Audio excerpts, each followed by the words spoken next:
안녕하세요 여러분, 예던입니다. 이제 11월이에요. 연말정산이 오고 있다는 뜻입니다. 사실 저는 연말정산은 그냥 어쩔 수 없이 돈 내는 달이라고 생각했는데 또 이게 나름의 전략이 있어서 누군가에게는 13월에 월급이 될 수도 있긴 하겠더라고요. 저희도 뭘 신경 써야 연말정산 혜택을 받을 수 있는지 알아보도록 하겠습니다. 가시죠! 먼저 개념을 살짝 짚고 넘어갈게요. 연말정산에서 소득공제랑 세액공제 차이 아시는 분들은 이 파트 안 보셔도 됩니다. 연말정산에 대해 설명을 드리자면 왜 국가가 우리한테 세금을 떼어가잖아요. 근데 같은 월급이어도 새 아이를 기르는 사람하고 나 혼자 잘 먹고 잘 살면 되는 사람하고는 그 돈의 가치가 조금 다를 수밖에 없겠죠. 그 상황에 따라 세금이 잘 거쳤는지 혹은 그렇지 않은지의 작업을 확인하는 게 바로 연말정산입니다. 직장인분들은 사실 이 작업을 회사에서 해주기는 하는데 그래도 궁금할 수 있으니 간략하게 설명을 드릴게요. 먼저 내가 1년 동안 번 돈 중에서 비과세 소득, 예를 들면 연 240만원 내에 연장, 야간, 휴일 근무수당, 월 20만원 이내의 식대, 월 20만원 이내의 자가운전 보조금이나 차량지원금, 월 20만원 이내의 자녀 보육수당, 출산수당을 제외한 급여를 총급여라고 합니다. 그러니까 내 연봉이 다 풀로 나의 소득으로 잡히는 게 아니라 거기서 비과세 소득이라고 해서 좀 일정 항목들을 제외를 해주는 거죠. 비과세 소득 처리는 회사 내에 회계팀이나 인사팀에서 자동으로 해주긴 할 겁니다. 연말정산은 기본적으로 내 연봉, 성과금 이런 거를 다 합쳐서 거기서 비과세 소득을 뺀 총급여를 기준으로 합니다. 그렇기 때문에 내 실제 연봉은 4천만 원이어도 어쩌고 저쩌고 비과세를 빼면은 그거보다 더 낮게 산출이 되기 때문에 실제로는 내가 더 받을 수 있는 혜택들이 많을 수도 있어요. 아무튼 총급여가 산출이 되면 여기서는 이제 근로소득을 공제해줍니다. 국세청에서는 총급여에서 근로소득 공제를 제외한 것을 근로소득 금액이라는 식을 산출합니다. 이 근로소득 공제가 높아질수록 내 근로소득 금액은 더 낮아지고 이 근로소득 공제가 낮을수록 내 근로소득 금액은 더 높아지겠죠. 그래서 근로소득 공제는 얼마나 해주냐고요? 짠! 표로 참고해주세요. 딱 정해져 있습니다. 총급여의 금액이 높을수록 근로소득 공제가 적죠. 예를 들어서 총급여가 3천만 원이라고 할게요. 그럼 750만 원 플러스 1,500만 원의 15%에 의해 나의 근로소득 공제는 975만 원이야 라고 할 수 있고, 그럼 총 근로소득 금액은 3천에서 975를 뺀 2,025만 원이라고 할 수 있는 거죠. 그 다음에 이 근로소득을 기준으로 과세 기준표에 따라서 내가 세금을 얼마나 낼지가 결정이 됩니다. 과세 표준표를 보면 근로소득 금액이 높을수록 높은 퍼센테이지가 적용되어 세금을 더 많이 내야 합니다. 아까 근로소득 금액이 2,025만 원이라고 저희가 임의로 계산을 해봤죠. 그럼 과세 표준표에 따라 84만 원 플러스 624만 원 곱하기 15% 해서 177만 원이 산출되는 거죠. 이렇게 해서 우리가 연말정산 때 내야 하는 세금이 산출됩니다. 이거를 왜 짚었냐면 요 사이에서 저희가 알아야 되는 개념이 하나 있어요. 연봉에서 비과세 소득을 제외한 금액을 총급여라고 하죠. 요 총급여에서 깎아주면 소득공제고 어쩌고 저쩌고 과세 표준까지 다 적용이 되고 그 이후에 공제를 해주면 얘는 세액공제라고 합니다. 연말정산에서 보실 수 있는 두 가지가 대표적입니다. 특이한 점이 있다면 소득공제는 많이 버시는 분들의 경우 세금 할인 폭이 크니까 더 유리하고요. 세액공제는 이미 퍼센테이지가 다 적용되고 나서 세금 혜택을 주는 거니까 모두에게 평등하다는 특징이 있습니다. 물론 내 돈이 안 들어가고 양쪽 다 받을 수 있으면 무조건 좋기는 해요. 그러면은 소득공제 항목에는 뭐가 있고 세액공제 항목에는 뭐가 있는지 알아보도록 하겠습니다.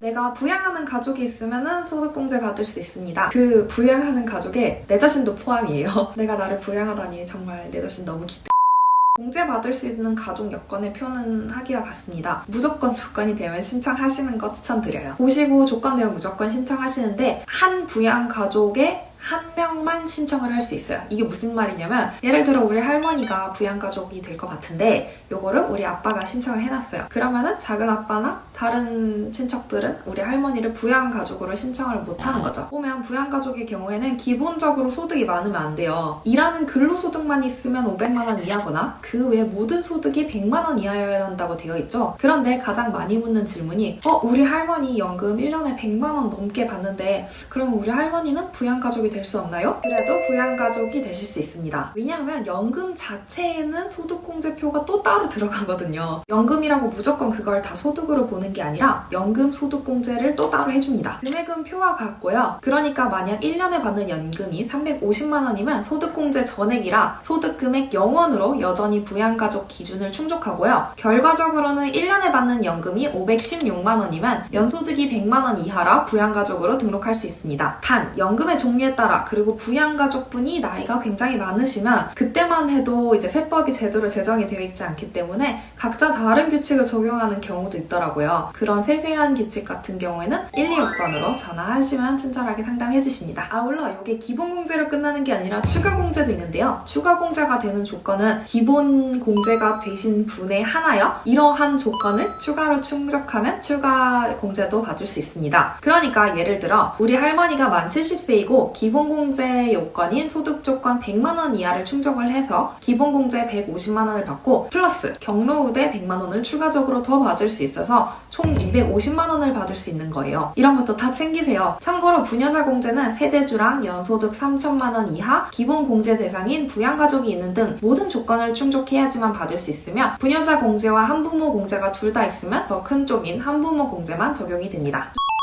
주택청약저축, 주택청약종합저축 이런 게 모두 다 포함을 해서 주택마련저축인데요. 2024년도 기준 총 급여 7천만 원 이하 근로자, 무주택, 세대주를 대상으로 공제를 해줍니다. 세대원은 안 돼요. 주택마련저축에 가입하여 통장에 300만 원 한도로 40%까지 소득 공제를 해주니 총 120만 원까지 소득 공제가 가능합니다. 자동으로 되지는 않고요. 2025년도 2월에 은행에 무주택 확인서를 제출을 하셔야 소득 공제가 반영됩니다. 사실 돈 많이 쓰면은 소득공제 해주는 건 다들 알고 계실 것 같아요. 그런데 2024년도 기준으로 바뀐 게 있습니다. 일단 예전과 동일하게 총 급여 25% 이상을 사용하셔야 공제가 가능합니다. 애초에 돈을 그렇게 많이 안 쓰시는 분들은 공제를 받기 어려운 구조예요. 공제 한도는 크게 두 가지를 보셔야 되는데요. 첫 번째는 내 총 급여가 7천만 원을 넘냐 안 넘냐이고 두 번째는 어떤 항목을 내가 돈을 썼느냐에 따라서 달라집니다. 신용카드 15%, 현금 영수증하고 체크카드, 선불카드 30%, 문화적은 올해 한정으로 40%, 전통시장도 올해 한정 50%입니다. 특히 올해는 대중교통 사용분을 굉장히 많은 할인을 해줘요. 무려 80%나 해주는데요. 기동행하고 K패스 신규 유입을 위해서인 것 같아요. 아직도 기동행하고 K패스 안 만드신 분들 제발 만드세요. 또 특이한 건 작년에 쓴 신용카드의 돈을 105%를 초과해서 더 쓰면 공제를 추가적으로 해주네요. 총 급여 7천만 원 넘으시는 분들은 도서 공연에 대한 추가 공제 한도는 없고요. 7천만 원 이하이신 분들도 최대 받을 수 있는 한도는 700만 원이니 과소비는 금물입니다. 돈 아예 안 쓰면 소득공제가 100%.